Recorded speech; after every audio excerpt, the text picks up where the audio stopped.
Hey guys, Randall here, Bragging Rights Precision. Hope you're having a blessed, wonderful day. So we're in Ferguson, North Carolina at Hawks Ridge Shooting Range. Pretty much goes out just past 1,000 yards. Testing out the new Velociradar chronograph from Caldwell. So it uses chirp radar versus Doppler radar. Doppler radar is going to read your speeds. It's not going to read distance. There's one of the big differences. We'll get into more of that in a more in-depth video. Today was just another day of testing, shooting my 308. So I dialed it in, dialed the scope in at 100 yards and recorded everything for 5 shots. Used my information to punch into my ballistics app. And it got everything pretty much dead on, guys. This thing, because it can read the distance and the speed within multiple distances, it can read up to, I guess 20 chirps total. So it's 10 up, 10 down. So 10 total sets, if that makes sense. We'll, again, get into this more in depth later. So it reads it between those points, between that 100 yards I dialed it in at. So my G1 for that bullet, according to the manufacturer, is a .564. So this last reading was .569 according to the chrono. I did a couple readings earlier, which we'll still show in this video, and I think it was off by .563, I think, on one of them. Really, really close. So it means it's doing its job right. So I shot targets, steel targets, from 482 yards all the way out to 990, 491, 508, 569, 837, in between all that. So 482 yards using my ballistics calculator, hit it on the first and third shot. So the 491, I hit it on the first and second shot. 508 yards, I hit the steel second and third shot. 569 yards, hit it on the first and second shot, and I only shot 3 times at each, by the way. A very small round bonus target at 837 yards. I hit it on the third shot. And then the small bear target, I'd say he's probably 12 inches tall, 990 yards, hit it on the third shot. And then after that, I was able to hit it 3 consecutive shots on another try at it. So everything's working the way it should. So far, so good with it. We'll keep you posted with more testing. So hope you enjoy all the video on it.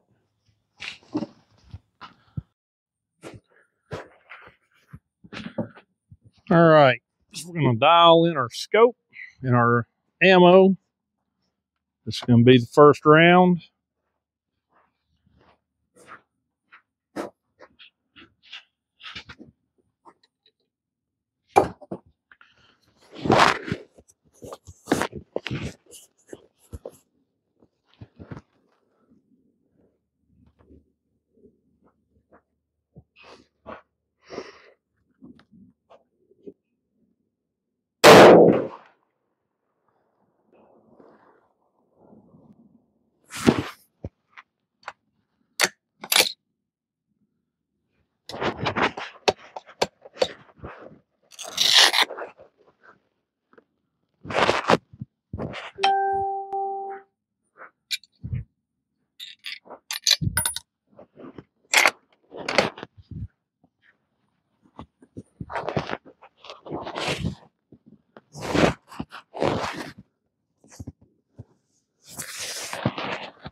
All right.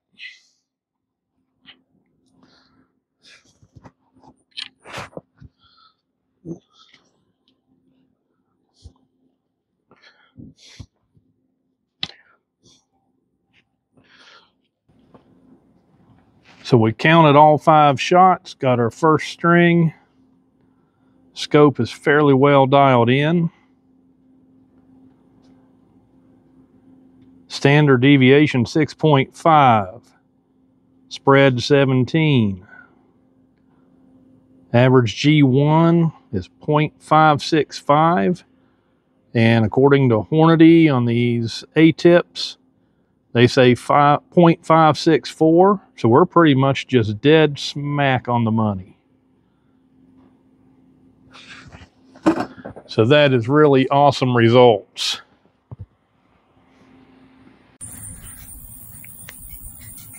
Again, this is the vantage point that I was shooting from. There's my bench. Got multiple valleys. That first valley and that second valley's got buildings below them that are very deep. So you have winds coming from multiple directions. A lot of variables by the time you get all the way out there at the 1,000-yard targets. This morning, when I first started shooting, winds were a lot calmer and I was able to hit the target out there. That one's, what, 990 yards for that steel. A little bear gave me a little bit of a hard time on the end here, but I did get it.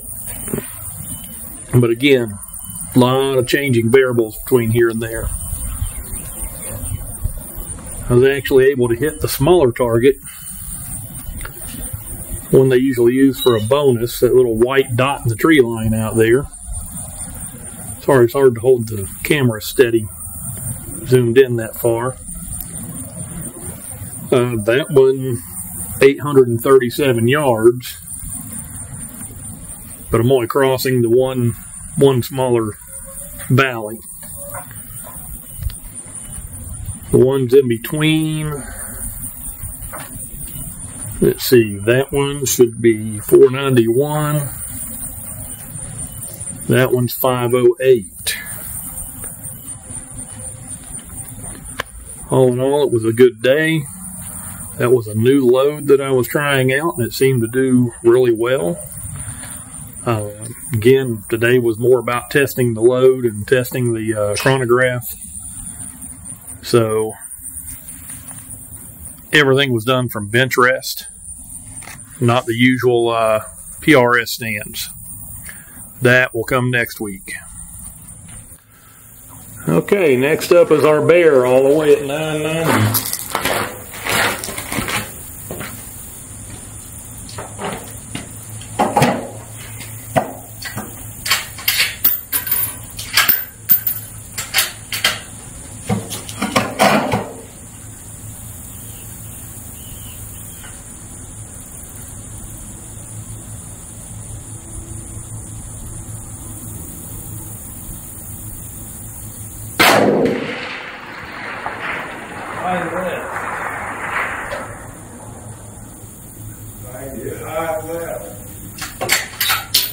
Wind shifts between the two valleys right there. You never know which direction it's going to go.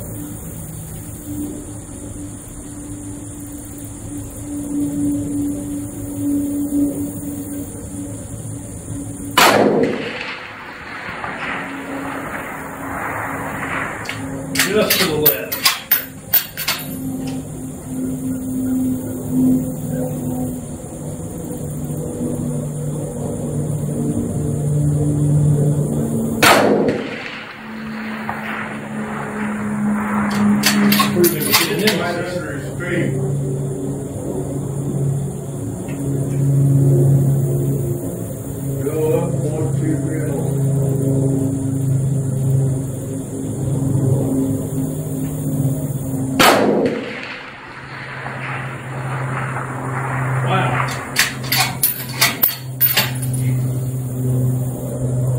Not doing so hot on that one.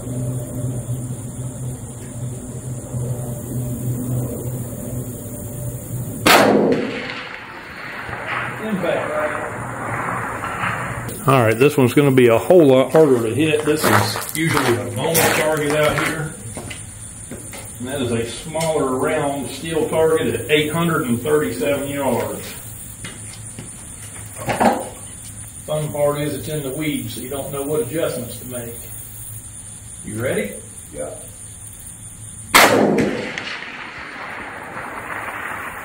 High. I think you were high.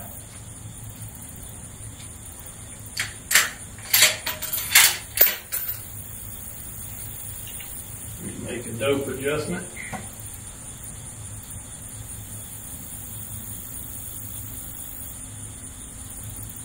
Try again.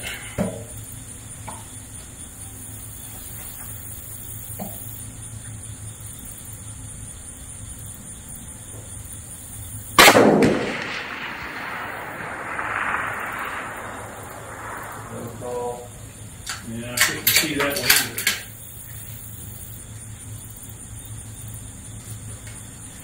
It's in the weeds, so you don't know what to make for an adjustment.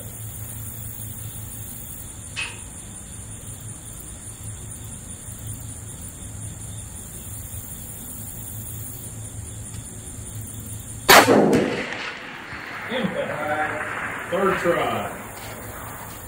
This one's a hard one to hit. The next up is my bear at 569 yards.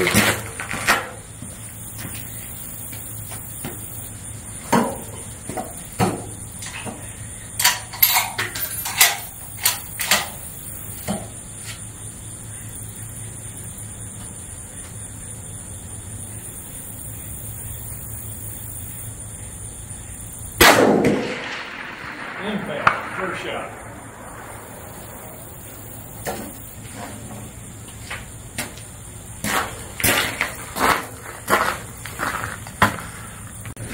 Next up, 508 yards.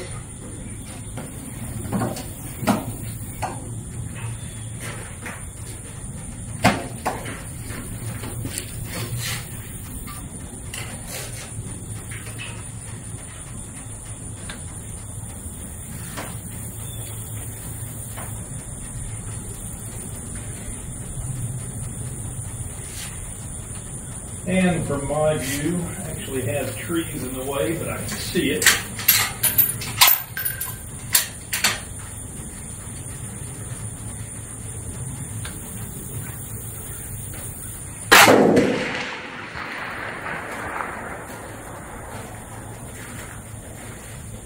Not sure if I impacted that or not.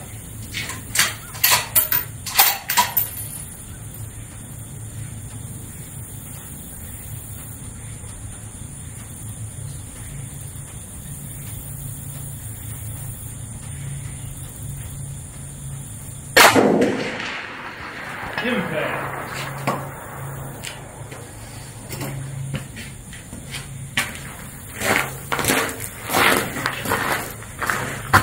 Second shot. Next up, 491 yards.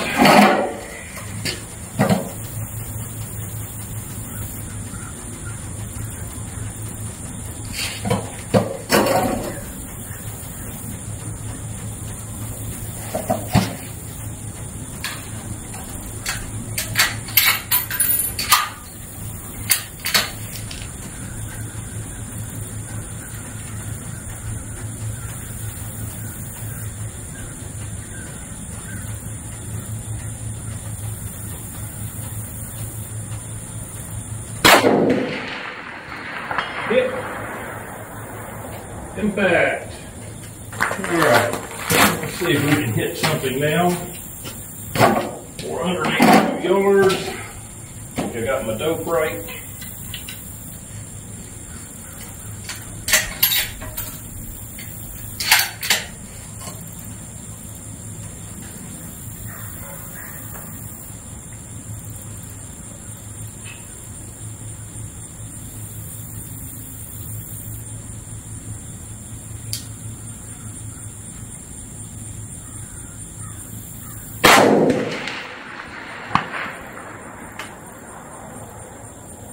I believe that was a hit. Okay, so we've tested it. All all the way out to, what, 990 yards on steel. Then the shortest shot was 482 yards. So in between that, 491, 508, 569, 837. Everything matched in the ballistics app that I use pretty well. Ballistic coefficient's pretty much dead smack on the money to the what the manufacturer says. So now we're going to go back on paper and see how we do after we've dialed it all back.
All right, so let's see what we've got.